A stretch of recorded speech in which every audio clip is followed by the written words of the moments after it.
Chers amis, nous ouvrons cette semaine la paracha de Chayei Sarah. C'est une belle paracha avec le mariage d'Isaac, mais c'est aussi une paracha triste avec la disparition de Sarah, la volonté d'Abraham d'enterrer sa femme et plus tard toute la famille dans le caveau de Marpella à Hebron. Abraham se met en route, il arrive à proximité de Hebron et qui rencontre-t-il? Les princes de cette ville.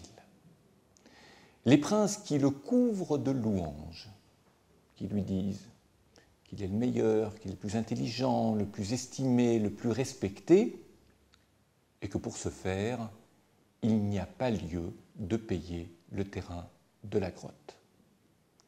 Il propose la gratuité de ce terrain où les patriarches et matriarches seront enterrés.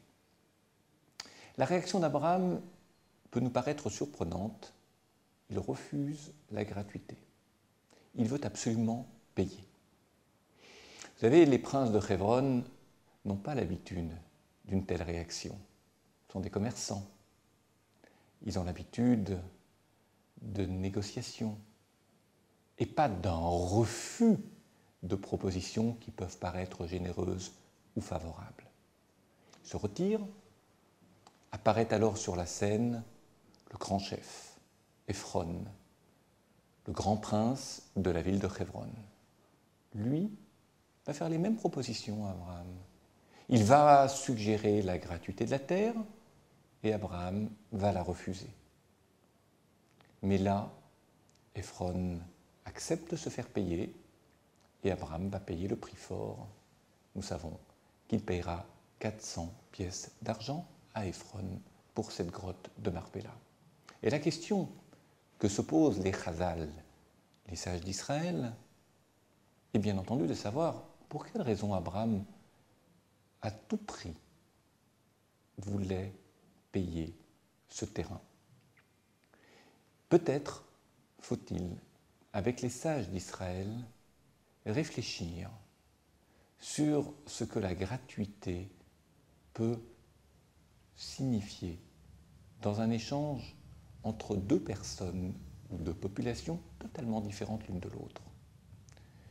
Vous savez, lorsque vous êtes quelqu'un d'estimé, on vous dit « il n'est pas question que vous payiez, vous êtes comme de notre famille, et au sein de notre famille, on ne fait pas payer ».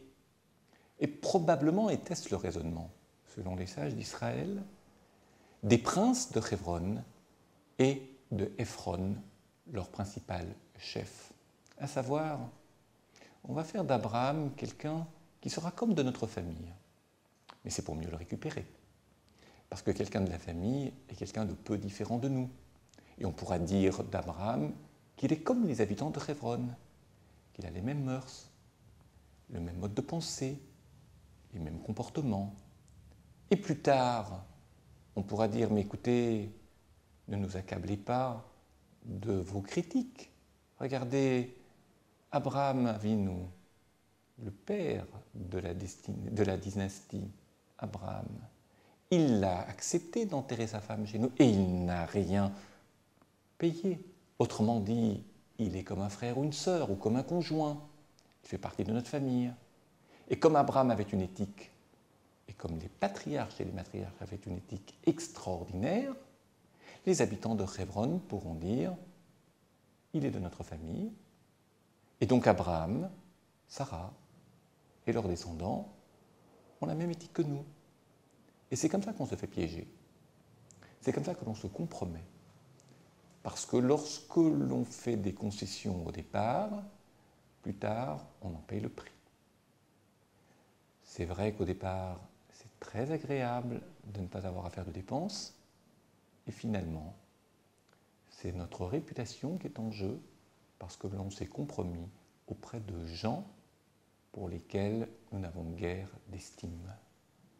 C'est à tout cela qu'Abraham a pensé en s'engageant et en payant le terrain afin, comme nous l'enseigne Rachi, que non seulement il ne se compromette pas, mais qu'en plus, cette terre de Marpella, cette grotte lui appartienne à lui, à sa descendance, aujourd'hui en Israël. Shabbat Shalom et bonne lecture de la paracha de Sarah.